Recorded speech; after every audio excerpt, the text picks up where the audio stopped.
Class 12 का हिंदी का paper 2024 को होने वाला है यूपी बोर्ड का। और उसमें आपको कहीं ना कहीं करुण रस या फिर हास्य रस जरूर मिलेगा। तो हम उसको कैसे लिखेंगे और कैसे हम याद कर सकते हैं, अगर अभी तक आपको याद नहीं है तो बहुत आसान है। करुण रस का मतलब क्या होता है, आप याद रखिएगा कि करुण रस जो होता है, करुण का मतलब होता है शोक।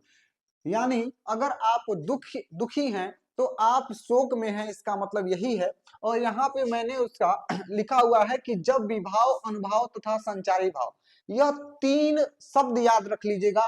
विभाव, अनुभाव और संचारी भाव का संयोग होता है, जब सबको मिलाया जाता है तो शोक नामक अस्थाई भाव से करुण रस की उत्पत्ति होती है।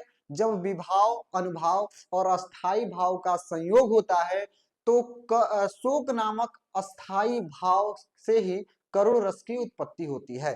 ये हो गया। अच्छा है, आप सीधे लिख सकते हैं कि जिस कविता से शोक नामक अस्थाई भाव प्राप्त हो वहां पर करुण रस होता है।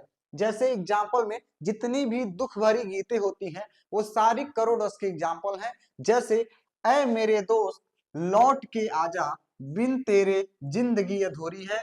और एक और याद रख लीजिएगा, बहुत ही महत्वपूर्ण है। अधिकतर जो टापर बच्चे होते हैं इस एग्जाम्पल को याद करके जाते हैं। मणि खोए भुजंग सी जननी, फनसा पटक रही थी शीश, अंधी आज बनाकर मुझको न्याय किया तुमने जगदीश। तो ये था करुण रस। इसके बाद हम देखेंगे हास्य रस। जय हिंद।